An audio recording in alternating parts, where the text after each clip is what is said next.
네, 그럼 이번 총선에서 드러난 민심의 뜻은 무엇이고 앞으로 국회의 모습은 어떻게 달라질지 짚어보겠습니다. 김만흠 한국정치아카데미 원장 나오셨습니다. 어서 오십시오. 네, 안녕하세요. 네. 민주당과 통합당 출구조사 결과보다 격차가 더 벌어졌습니다. 이런 결과 혹시 예상하셨습니까? 예상 못했습니다. 총평을 좀 해주시죠. 네, 그 전에 여론조사에서도 민주당이 압도적으로 나왔었죠. 그렇지만 대체적으로 전문가들은 여론조사에 지금 나오지 않는 이른바 샤이 보수가 있을 것이다. 예. 기존에 문재인 대통령을 지지했거나 민주당을 지지했던 쪽 중에서 집권 3년 동안 실망했던 쪽, 또 조국 장관 정국을 거치면서 실망했던 쪽. 네. 그러나 여론조사에서는 통합당 지지로 나가지 않을 것이다. 그러나 막상 투표에서는 뭔가 반대쪽에 찍을 가능성이 있다 해서 여론조사보다는 야당에 대한 지지가 조금 높을 걸로 대체로 예상을 했습니다. 예. 그런데 여론조사 추이 그대로 출구조사가 나왔습니다. 예. 출구조사에서 이제 확정 지은 것이 아니라 최소 의석에서 최대 의석까지 했는데 네. 최대 민주당과 시민당의 최대 의석을 내게 177석까지 잡았는데요. 그보다 서너 석 더 많은 쪽으로 좀 나온 거 아니겠습니까? 그렇죠. 예. 그리고 통합당 계열은 가장 최소를 107로 잡았던데요, 보니까요. 그보다도 몇 석이 낮은 걸로 나왔습니다. 예. 출구조사보다도 민주당이 더 압도하고 통합당은 더 추락했다라고 볼 수 있겠습니다. 예. 야당의 정권 심판론이 거의 작동하지 않았습니다. 예. 그 이유가 어디 있을까요?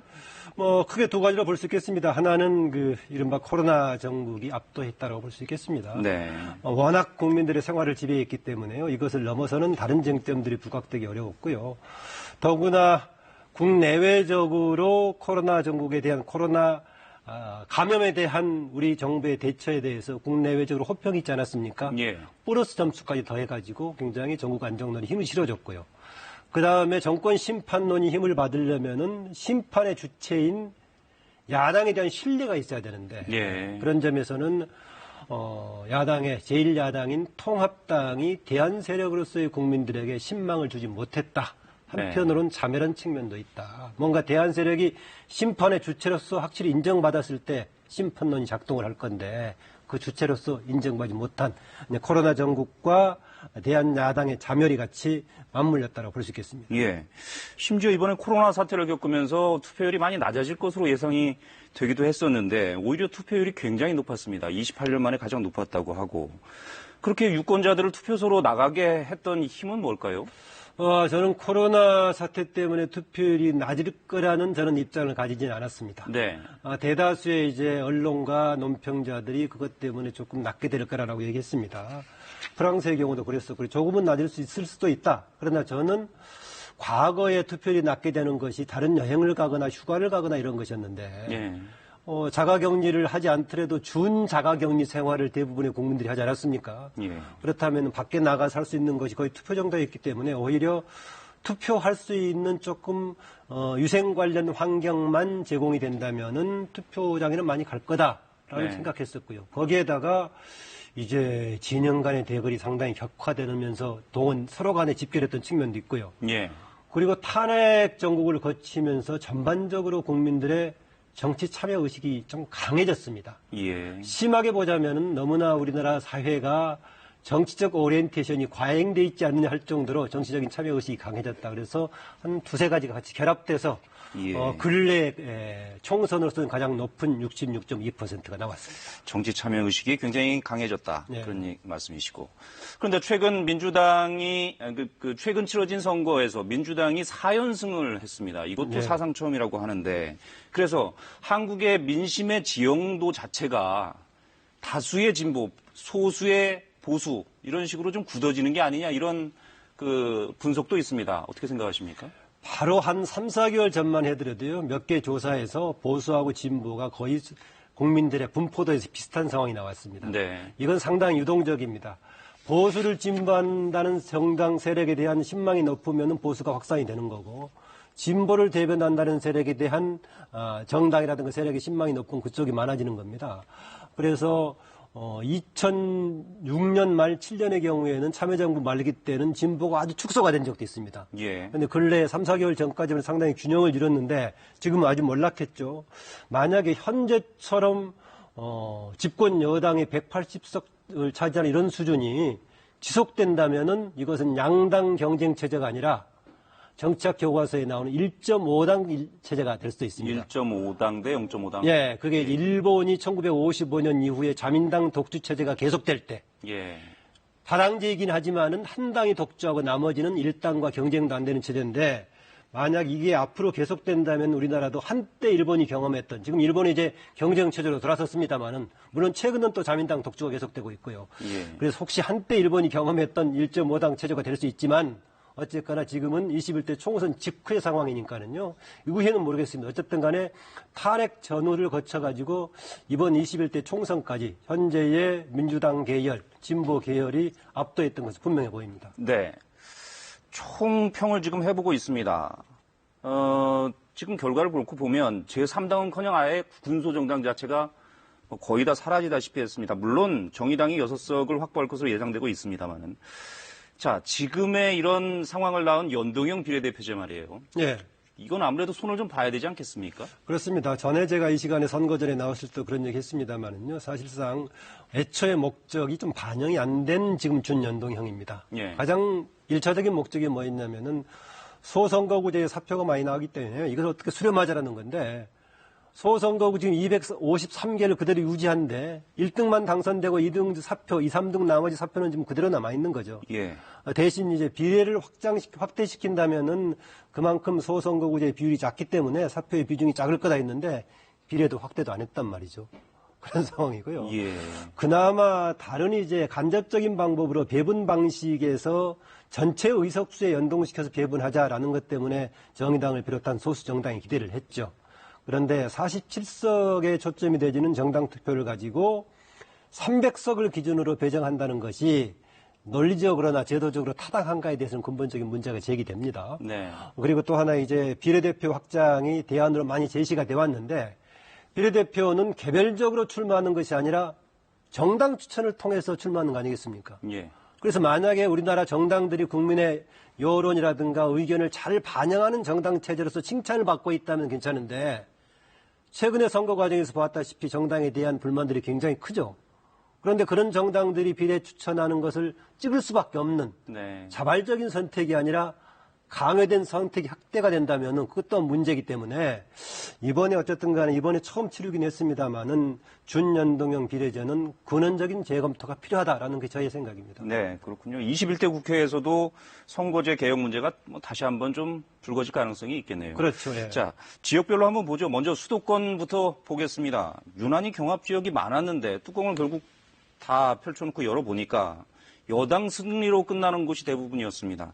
수도권에 나타난 민심을 어떻게 보십니까? 그렇습니다. 아마 사전에 물어봤으면 수도권의 경합 지역에서는 그중에 아마 야당으로 기우는 쪽이 좀 많을 거다. 앞에서 얘기했던 바와 마찬가지로 일부 숨어있는 야당 보수표가 있기 때문일 거다라는 거였는데 네. 경합 지역 대부분은 지금 민주당 승리로 귀결되지 않았습니까? 저는 가장 크게 그걸 몰아보냐면은 이번만큼 정당 투표가 휩쓴 적이 없었다. 그러니까 예. 후보자를 무엇을 보고 선택할 것인가라고 얘기한다면은 정당을 보고 투표했던 것이 이번만큼 강하게 작동한 적이 없었다라고 봅니다. 과거에 일반 유권자들 대상으로 중앙선관위에서 당신은 무엇을 보고 유권자를 선택합니까라고 물어보면은요.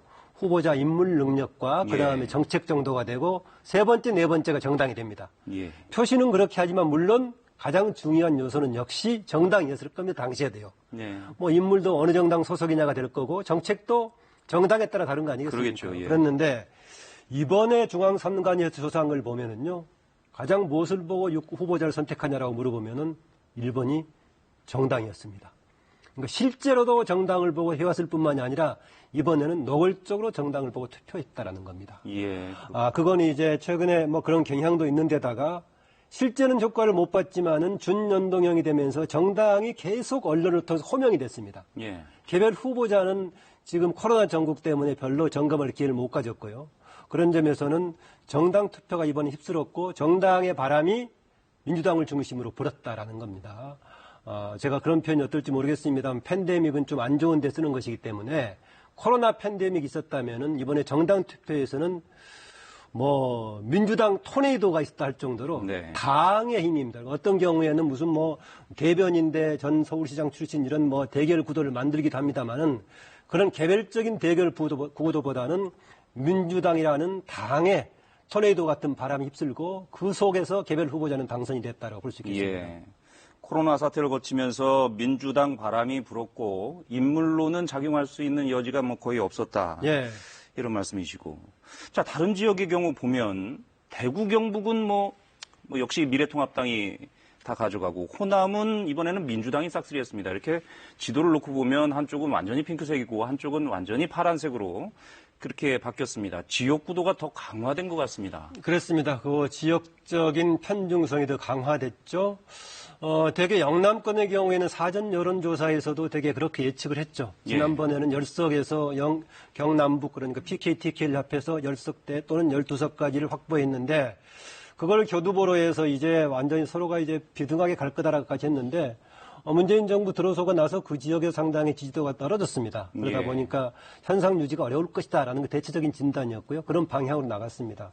이 지역에서 주목을 받았던 대구의 김부겸 현 의원 이번에 낙선을 했습니다마는 스스로도 대구에 처음 갔을 때보다 분위기가 안 좋다고 할 정도로 이미 반영이 돼 있었습니다. 예. 그런데 우리가 영남을 얘기하면 상당히 호남을 대비시켜서 또 얘기하지 않습니까? 호남을 대비시켜서 얘기하는데 호남은 아다시피 지난번의 경우는 국민의당이 오히려 싹쓸면서 민주당 독주가 아닌 지역이다라고 됐어요. 그럼 이번에는 각종 여론조사에서 민주당이 완전히 휩쓸었습니다. 최종 결과에서도 남원 지역을 중심으로 한 이영호 무소속 후보 한 사람 빼고 27석을 완전히 휩쓸었습니다. 그런데 휩쓴 게 문제가 아니라요. 내용을 보면은 중진으로 상당히 알려진 민생당 소속 후보들이 10%대를 받았습니다. 상당히 30%를 받은 사람들도 더블 스코어로 지고 해가지고 호남의 경우에는 그냥 휩쓴 정도가 아니라 왜 이럴 정도로 현역 의원들이 맥을 못 칠 정도로 민주당에 집중됐을까 좀 분석해 볼 만한 대상이 됩니다. 민생당이 조금 위축될 거라는 것은 대부분 전망을 했지만은 그 비율로 봤을 때도 박주선 의원, 국회 부의장을 한 박주선 의원이 10.1%를 받고요. 천정배 의원도 19%인가를 받고 이런 정도가 되어버릴 정도가 왜 이렇게 됐을까? 약간의 이제 추측한 플러스 요인이라면은 이낙연 당선인에 대한 차기 기대하고 맞물리면서 집중된 경향도 있지 않았을까 그렇고요. 민생당 스스로가 그동안의 입지라면 오히려 민주당과 경쟁하는 가운데 제로섬 게임을 했었는데요.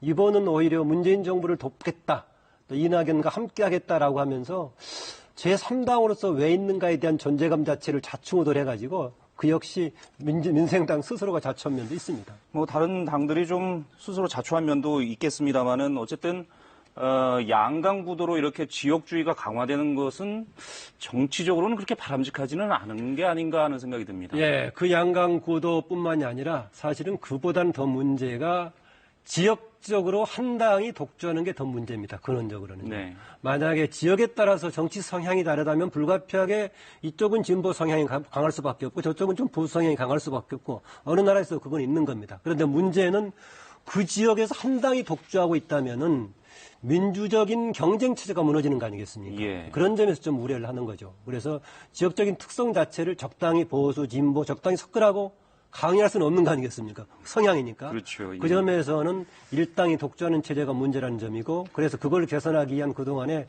선거제 등이 문제가 논의가 됐었는데 아까 제기하셨던 준연동형에 대한 뭔가 재정비 과정에서 그 문제가 다시 한번 논의가 될 것 같습니다. 그렇군요.